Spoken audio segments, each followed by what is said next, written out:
محترم بزرگوں، بھائیوں، پردہ نشین باعزت ماؤں اور بہنوں،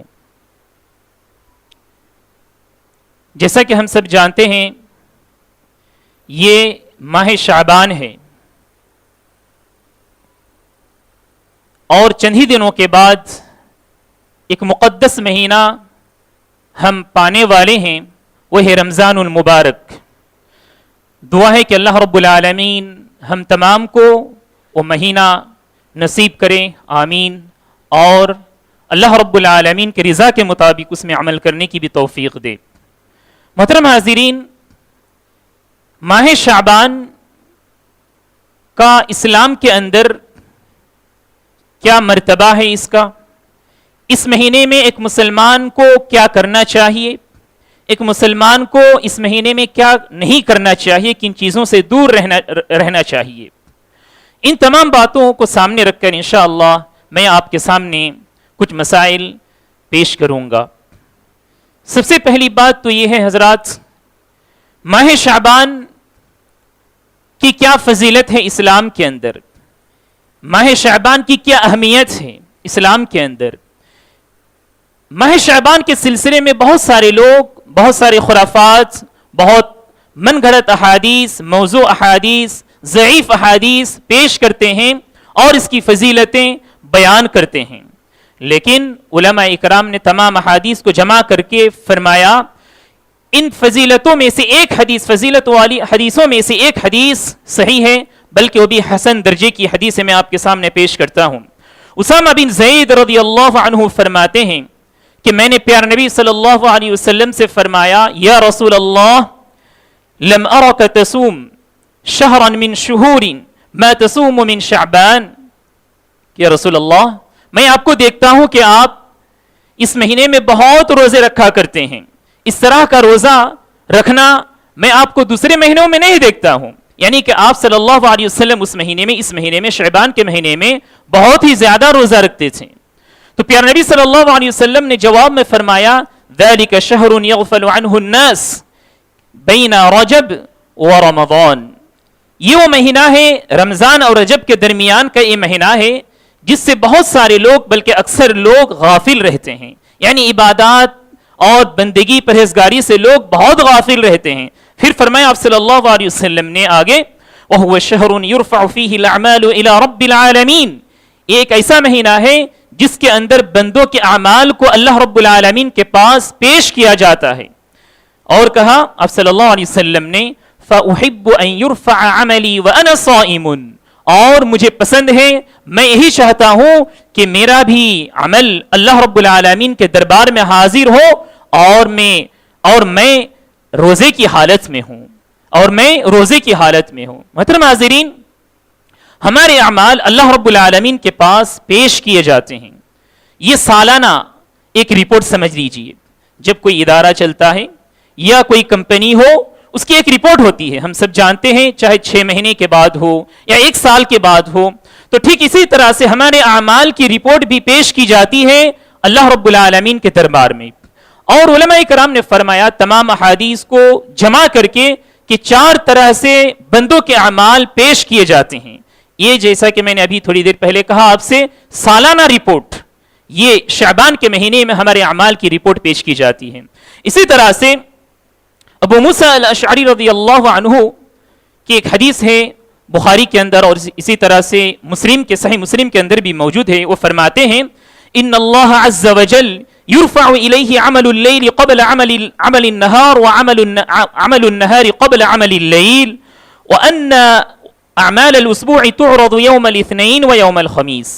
کہا ابو موسیٰ الاشعری رضی اللہ عنہ نے، پیارے نبی صلی اللہ علیہ وسلم نے فرمایا کہ بندوں کے اعمال اللہ رب العالمین کے دربار میں پیش کیے جاتے ہیں کچھ اس طرح سے کہ دن کے اعمال رات آنے سے پہلے پیش کیے جاتے ہیں، اور رات کے اعمال دن کے آنے سے پہلے پیش کیے جاتے ہیں، ایک طریقہ ہے۔ دوسرا یہ ہفتہ واری رپورٹ، کہا کہ یوم الخمیس یعنی جمعرات اور یوم الاثنین یعنی کہ سوموار کو، پیر کے دن، یہ یعنی کہ ہفتہ واری اعمال پیش کیے جاتے ہیں. یہ دو طرح سے. اور تیسرا طریقہ سے میں نے کہا آپ کے سامنے سالانہ رپورٹ یہ شعبان کے مہینے میں. چوتھا وہ ہے کہ پوری طرح سے بندے کے اعمال اللہ رب العالمین کے پاس حاضر ہو جاتے ہیں. وہ ہے بندے کی موت کے ساتھ ساتھ جب بندہ مر جاتا ہے تو اس کے تمام اعمال پیش کیے جاتے ہیں اللہ رب العالمین کے دربار میں. تو محترم حاضرین یہ ایک حدیث ہے جس سے ہمیں پتہ چلتا ہے اس مہینے کی یہ فضیلت ہے کہ بندہ اس مہینے میں زیادہ سے زیادہ روزہ رکھے. اور پیارے نبی صلی اللہ علیہ وسلم نے بہت ساری عبادات ہیں ان تمام عبادات میں سے روزے کا انتخاب کیا. اس کے پیچھے بھی علماء اکرام نے کہا ایک سبب ہے. کہا کہ جب بندہ روزہ رکھتا ہے روزہ ایک ایسی عبادت ہے جس کی وجہ سے اور بھی بہت ساری عبادتیں وہ کرنے لگتا ہے. قرآن مجید کی تلاوت کرتا ہے اور ساتھ ہی ساتھ نمازیں بھی آدمی خشوع و خضوع کے ساتھ پڑھتا ہے. اور اسی طریقے سے بہت ساری غلط باتیں غلط حرکتیں ان تمام چیزوں کو آدمی چھوڑ دیتا ہے روزہ رکھنے کی وجہ سے. تو اس وجہ سے پیارے نبی صلی اللہ علیہ وسلم شعبان کے مہینے میں زیادہ سے زیادہ روزہ رکھا کرتے تھے. محترم حاضرین اب ہمیں پتہ چل گیا کہ اس مہینے کی کیا فضیلت ہے. اب آئیے اس مہینے کی کیا خاص عبادت ہے. اس مہینے میں کیا کوئی خاص عبادت ہے؟ جو حدیث میں نے آپ کے سامنے پڑھی اس سے یہ بھی پتہ چل گیا روزے کی عبادت ہے اس مہینے میں. روزے کے علاوہ کوئی اور خاص عبادت اس مہینے کے اندر نہیں ہے. اب آئیے سوال آتا ہے کہ ہم اس مہینے میں روزہ رکھیں تو کتنے دن کے لیے روزہ رکھیں؟ کیا ہم پہلے عشرے میں روزہ رکھیں، دوسرے عشرے میں روزہ رکھیں یا آخری عشرے میں روزہ رکھیں؟ علماء اکرام نے فرمایا کہ آدمی یعنی احادیث کی روشنی میں کہا کہ آدمی جس طرح چاہے وہ روزہ رکھ سکتا ہے. اس مہینے میں آدمی جتنا چاہے روزہ رکھ سکتا ہے. پیارے نبی صلی اللہ علیہ وسلم کے بارے میں ام المؤمنین عائشہ صدیقہ رضی اللہ عنہ فرماتے ہیں کہ آپ صلی اللہ علیہ وسلم اس طرح سے روزہ رکھتے تھے ایسا لگتا تھا کہ آپ اب افطار نہیں کریں گے. افطار نہیں کریں گے کہ مطلب کیا ہے؟ اب آپ روزے کو نہیں چھوڑیں گے. تو کبھی ایسا لگتا تھا کہ آپ صلی اللہ علیہ وسلم روزہ چھوڑ دیتے تھے تو ایسا لگتا تھا کہ آپ صلی اللہ علیہ وسلم ابھی روزہ نہیں رکھیں گے. تو شعبان کے مہینے کے سلسلے میں عائشہ صدیقہ رضی اللہ عنہ فرماتی ہیں، صحیح مسلم کی روایت ہے، کہتی ہیں ما علمته صام شهرا كله الا رمضان. رمضان کے علاوہ پیارے نبی صلی اللہ علیہ وسلم کسی بھی مہینے میں مکمل روزہ نہیں رکھا. تو پتا چلا اس مہینے میں اگر ہم روزہ رکھنا چاہتے ہیں تو کمپلیٹ جو مہینہ ہے پورا مہینہ ہم روزہ نہ رکھیں. اسی طرح سے ایک اور حدیث ہے، مسلم کی حدیث ہے، آپ صلی اللہ علیہ وسلم نے فرمایا ما صام النبی صلی اللہ علیہ وسلم شہرا کاملا قط غیر رمضان. اسی طرح آپ صلی اللہ علیہ وسلم نے بھی رمضان کے علاوہ کبھی بھی کوئی مہینے ایسا نہیں تھا جس میں آپ صلی اللہ علیہ وسلم مکمل روزہ رکھیں. تو یہ بات واضح ہو گئی کہ اس مہینے میں اگر ہم روزہ رکھتے ہیں تو بس عبادت میں بھی ہمارا جو جوش ہوتا ہے، عبادت کے اندر جو لگن ہے وہ بھی لمٹ میں رہنا چاہیے، حد سے تجاوز نہ کر جائے. اس بات کا بھی ہمیں خیال رکھنا چاہیے. ایک حدیث ہے صحیح بخاری کے اندر موجود ہے، اس میں آپ صلی اللہ علیہ وسلم نے فرمایا ہے، آپ صلی اللہ علیہ وسلم کے بارے میں صحابہ نے فرمایا کان یصوم شعبان کلہ. آپ صلی اللہ علیہ وسلم شعبان کے مہینے میں مکمل روزہ رکھتے تھے. لیکن میں نے ابھی تھوڑی دیر پہلے آپ کے سامنے کہا آپ صلی اللہ علیہ وسلم رمضان کے علاوہ کسی مہینے میں مکمل روزہ نہیں رکھے. تو اس کا کیا مطلب ہے؟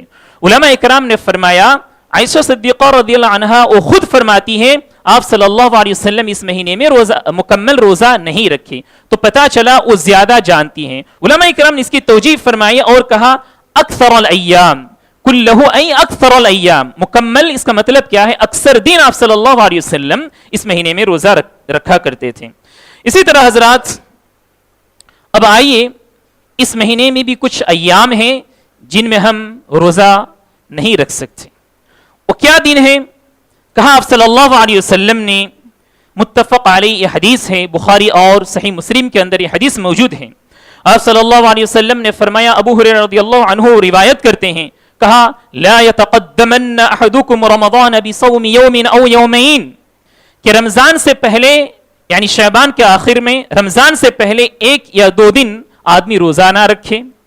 آدمی رمضان شروع ہونے سے ایک دن یا دو دن پہلے روزہ نہ رکھے. یہ آپ صلی اللہ علیہ وسلم نے منع فرما دیا. لیکن فرمایا الا ان يكون رجل كان يصوم صومه فليصم ذلك اليوم.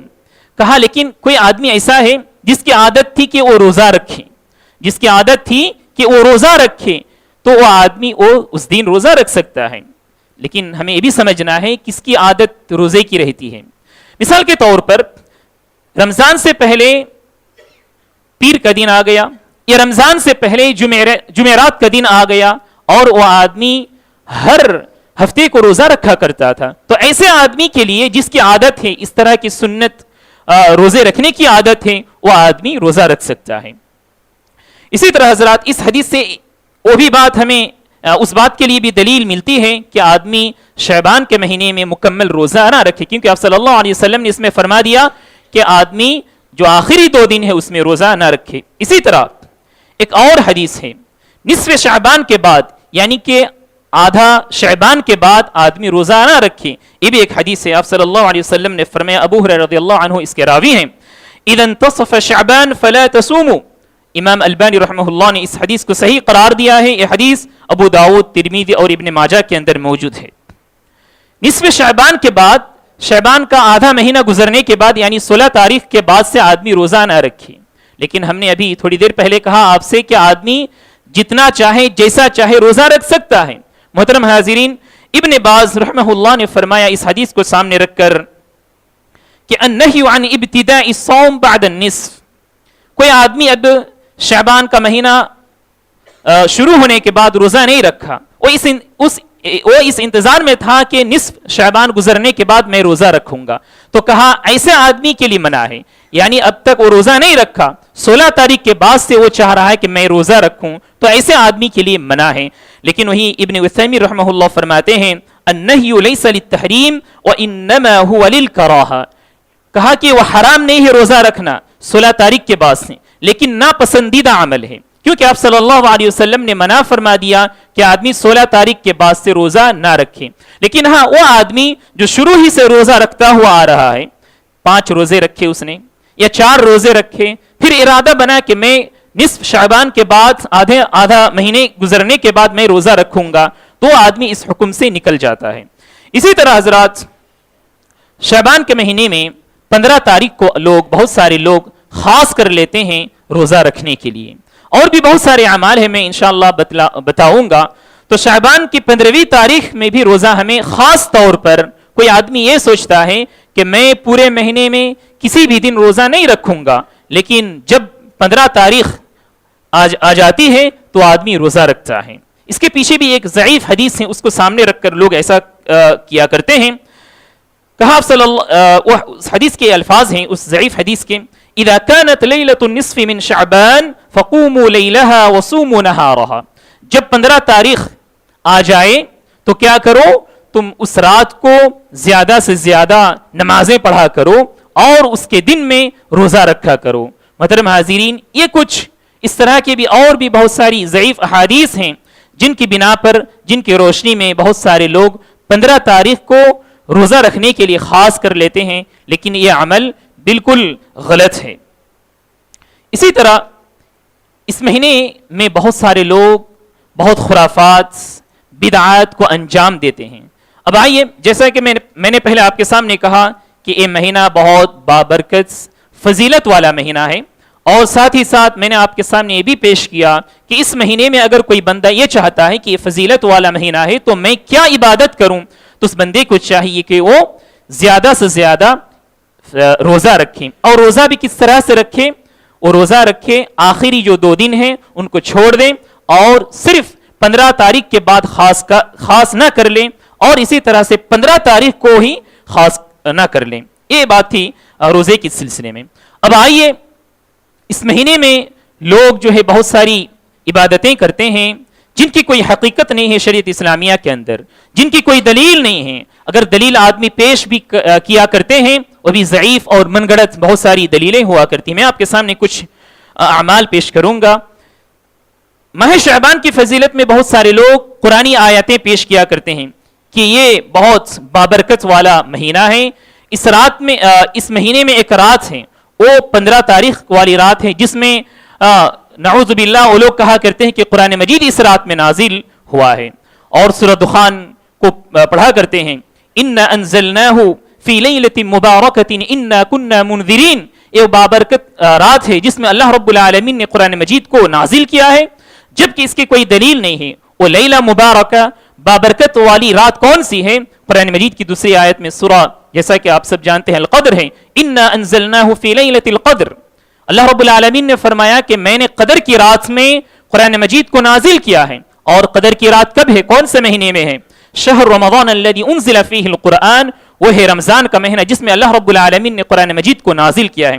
تو اس سے پتا چلا یہ جو تفسیر بہت سارے لوگ پیش کیا کرتے ہیں یہ بالکل جھوٹی تفسیر ہے، غلط تفسیر ہے. سورہ دخان کی یہ تیسری آیت کو جو ہے فٹ کرتے ہیں 15 تاریخ کی رات کے ساتھ. اسی طرح حضرات لوگ کہتے ہیں کہ اس رات میں سورہ یاسین کی تلاوت زیادہ سے زیادہ کی جائے، سورہ یاسین کی تلاوت اس رات میں زیادہ سے زیادہ کی جائے. یہ بھی بے بنیاد عمل ہے. اسی طرح ایک نماز ہے صلاۃ الفیہ. صلاۃ الفیہ کے نام سے بہت سارے لوگ ایک نماز کو پڑھا کرتے ہیں، اس کو رائج کر لیا ہے، گڑھ لیا ہے. الفیہ کا مطلب کیا ہے؟ ہزار. الف کہتے ہیں ہزار کو، کہتے ہیں کہ 1000 رکعتیں آدمی کو پڑھنی چاہیے اور ہر رکعت میں سورہ فاتحہ کے بعد 10 مرتبہ سورہ اخلاص پڑھیں. قل هو اللہ احد اللہ الصمد لم یلد ولم یولد ولم یکن لہ کفوا احد. 10 مرتبہ پڑھا کریں. نعوذ باللہ من ذالک. آدمی محنت کرتا ہے، جدوجہد کرتا ہے، لیکن کوئی بنیاد نہیں ہے، پیار نبی صلی اللہ علیہ وسلم کی کوئی تعلیم نہیں ہے. آدمی اپنے آپ کو خامخواہ تھکاتا ہے، پریشان کرتا ہے اور اس کو نتیجے میں کچھ نہیں ملتا ہے. اللہ رب العالمین نے ایسے لوگوں کے بارے میں فرمایا ہے قرآن مجید کے اندر قل هل ننبئكم بالاخسرين اعمالا الذين ضل سعيهم في الحياة الدنيا وهم يحسبون انهم يحسنون صنعا. کہ اے پیغمبر ہم آپ کو ایسے لوگوں کے بارے میں نہ کہیں جو لوگ اپنے آپ کو بہت تھکاتے ہیں، محنت اور جدوجہد کیا کرتے ہیں اور وہ اپنے سوچ میں یہ سوچتے ہیں، یہ گمان کرتے ہیں کہ ہم بہت ہی اچھا کیا کرتے ہیں. نعوذ باللہ. ایسے اعمال سے ہمیں اللہ رب العالمین بچائے. اسی طرح حضرات اس رات کو شعبان کی 15ویں تاریخ کی رات کو لوگ قبروں کی زیارت کیا کرتے ہیں، قبریں جاتے ہیں. جو ہے قبروں کے پاس جا کر لوگ بہت ساری حرکتیں کیا کرتے ہیں، موم بتی جلاتے ہیں، چراغ جلاتے ہیں، لائٹنگ کرتے ہیں. سبحان اللہ. اس طرح کے اعمال کرتے ہیں جبکہ پیار نبی صلی اللہ علیہ وسلم، صحابہ اکرام رضوان اللہ علیہم اجمعین اور اسی طرح سلف صالحین سے اس کی کوئی دلیل نہیں ہے. اسی طرح کہتے ہیں لوگ کہ اس دن 15ویں تاریخ کی رات یا دن کو مردوں کی روحیں حاضر ہوتی ہیں. رشتہ داروں میں سے جو لوگ انتقال کر گئے ہیں ان کی روحیں ہمارے پاس آتی ہیں اور گردش کرتی رہتی ہے. نعوذ باللہ. یہ بالکل قرآن مجید اور احادیث مبارکہ سے بالکل تضاد ہے. میں آپ کے سامنے بتلاؤں کہ روحوں کے سلسلے میں ایک دو بات. اللہ رب العالمین نے قرآن مجید میں فرمایا وَمِن وَرَائِهِمْ بَرْزَخٌ إِلَى يَوْمِ يُبْعَثُونَ کہ جب لوگ مر جاتے ہیں مرنے کے بعد ان کے درمیان اور دنیا کے درمیان جو ہے ایک پردہ حائل ہو جاتا ہے، اس کو برزخ کہا کرتے ہیں، برزخی دنیا. اور اس دنیا میں آدمی کب تک رہے گا؟ جب تک اللہ رب العالمین دوبارہ نہ اٹھائے گا، وہ قیامت ہے، قیامت تک. تو پتا چلا کہ روح دوبارہ واپس نہیں آتی ہے. میں آپ کے سامنے ایک اور واقعہ پیش کروں، صحیح حدیث کی روشنی میں ہے وہ کہ روح دوبارہ واپس نہیں آ سکتی. ایک بہت ہی مشہور صحابی ہیں جابر بن عبداللہ رضی اللہ عنہ. غزوہ احد میں ان کے والد کا انتقال ہو گیا، عبداللہ بن حرام رضی اللہ عنہ. ان کے انتقال کے بعد یہ جابر رضی اللہ عنہ وہ تھوڑی دیر کے لیے پریشان تھے کیونکہ ان کے والد کے انتقال کے بعد ان کے سر بڑی ذمہ داری آ گئی تھی. ان کی کئی بہنیں تھیں اور ساتھ ہی ساتھ ان کے والد پر جو ہے قرض بھی تھا. تو پیارے نبی صلی اللہ علیہ وسلم نے ان کو رنجیدہ دیکھا، بہت ہی بے چین تھے کہ میں یہ ذمہ داری کیسے نبھاؤں. پیارے نبی صلی اللہ علیہ وسلم نے فرمایا کہ اے جابر کیا میں تمہیں خوشخبری نہ سناؤں؟ انہوں نے جواب میں کہا ضرور یا اللہ کے رسول آپ سنائیے. آپ صلی اللہ علیہ وسلم نے فرمایا کہ تمہارے والد کو اللہ رب العالمین نے زندہ کیا اور پھر اللہ رب العالمین ان سے بات کی. اللہ رب العالمین ان سے بات کی کیوں؟ اس لیے کہ وہ شہید تھے، شہید کا مرتبہ بہت ہی بلند ہے. تو اللہ رب العالمین نے ان سے بات کی اور ان سے کہا کہ تمہاری کیا خواہش ہے، تمہاری کیا مرادیں ہیں، تم مانگو. تو انہوں نے کہا کہ میں دوبارہ دنیا میں جانا چاہتا ہوں، میں دوبارہ دنیا میں واپس جانا چاہتا ہوں. کیوں کہا انہوں نے جب دیکھا کہ اللہ رب العالمین نے شہید کے لیے یہ درجات، یہ نعمتیں اللہ رب العالمین نے رکھی ہے جنت کے اندر، تو انہوں نے چاہا کہ میں پھر دوبارہ جاؤں اور شہید ہو جاؤں، پھر میرا درجات اور بلند ہوتا رہے.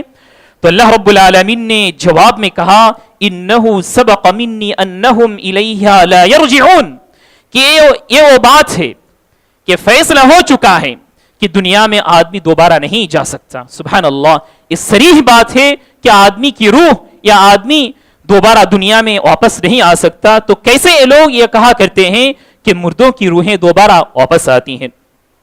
اسی طرح حضرات، اس مہینے میں لوگ آتش زنی کیا کرتے ہیں، آگ جلایا کرتے ہیں، اور بہت سے جو ہے انوکھے انداز سے اس کو پیش کیا کرتے ہیں.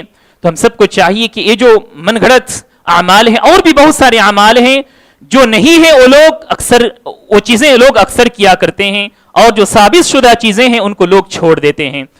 یہ میں نے سمجھا آپ کے سامنے کچھ اعمال پیش کروں جو لوگ کیا کرتے ہیں، بدعات اور خرافات ہیں، جبکہ وہ لوگ یہ اپنے اندر یہ سمجھتے ہیں کہ یہ ہم بہت ہی اچھے اعمال کرتے ہیں، لیکن ایسی بات نہیں ہے.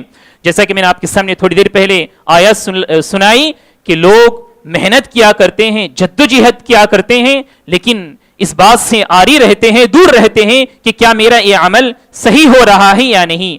خود تو نہیں سوچتے، اور سوچتے بھی ہیں تو معاشرہ کا وہ سوچتے ہیں کہ میں اب تک جس معاشرے میں پلا ہوں، بڑا ہوں، کیسے میں اس کو چھوڑ دوں؟ میرے باپ دادا نے ایسا کیا تھا، نعوذ باللہ من ذالک. محترم بھائیوں، یہ سوچ ایک مسلمان کی سوچ نہیں ہے، یہ سوچ ایک مومن کی سوچ نہیں ہے، یہ سوچ کافرانہ سوچ ہے، منافقانہ سوچ ہے. قرآن مجید کی بہت سارے مقامات پر آپ دیکھیں گے کہ پیارے نبی صلی اللہ علیہ وسلم نے جب کفار کے سامنے دعوت پیش کی تو ان لوگوں نے بار بار جواب میں ہی کہا کہ میں اپنے باپ دادا کی دین کو چھوڑ دوں، کہ میں اپنے باپ دادا کے دین کو چھوڑ دوں. محترم حاضرین، اگر آپ اپنی نجات چاہتے ہیں، اگر آپ اپنی فلاح اور کامرانی چاہتے ہیں، تو آپ کو چاہیے آپ اپنی اصلاح دیکھیں، آپ اپنی اصلاح کی فکر کریں، آپ آس پاس کسی آدمی کو نہ دیکھیں. کیوں؟ اس لیے کہ کل قیامت کے روز آپ کو جو سوالات کیے جائیں گے، کوئی دوسرا نہیں آئے گا اور کہے گا کہ میں ان کے ہو کر ان کی طرف سے میں جواب دے رہا ہوں. ہر ایک کو اپنی قبر میں جا کر اپنا جواب دینا پڑے گا. تو ہمیں چاہیے کہ ہم اعمال کریں، اعمال کے ساتھ ساتھ یہ بھی دماغ میں یہ بات بھی بٹھا کر رکھیں کیا میرے یہ اعمال صحیح ہو رہے ہیں یا نہیں، کیا پیارے نبی صلی اللہ علیہ وسلم کی اتباع ہو رہی ہے یا نہیں. اس بات کو بھی ہم اپنے دماغ میں رکھیں. یہ کچھ باتیں تھیں، میں نے آپ کے سامنے سوچا کہ پیش کروں تاکہ ہم متنبہ رہیں خرافات اور بدعات سے. اور جو خاص عمل ہے اس مہینے کے اندر وہ روزے کا عمل ہے، اس کو ہم زیادہ سے زیادہ اس کو عمل کرنے کی کوشش کریں. اللہ رب العالمین سے دعا ہے کہ اللہ تعالی ہم تمام کو سنت کے مطابق عمل کرنے کی توفیق عطا فرمائے، آمین. اور اللہ رب العالمین ہم تمام کو بدعات خرافات سے بچائے رکھے، آمین. بارک اللہ لنا ولکم فی الآیات والذکر الحکیم، انہ تعالی جواد کریم منکن بر رؤوف رحیم.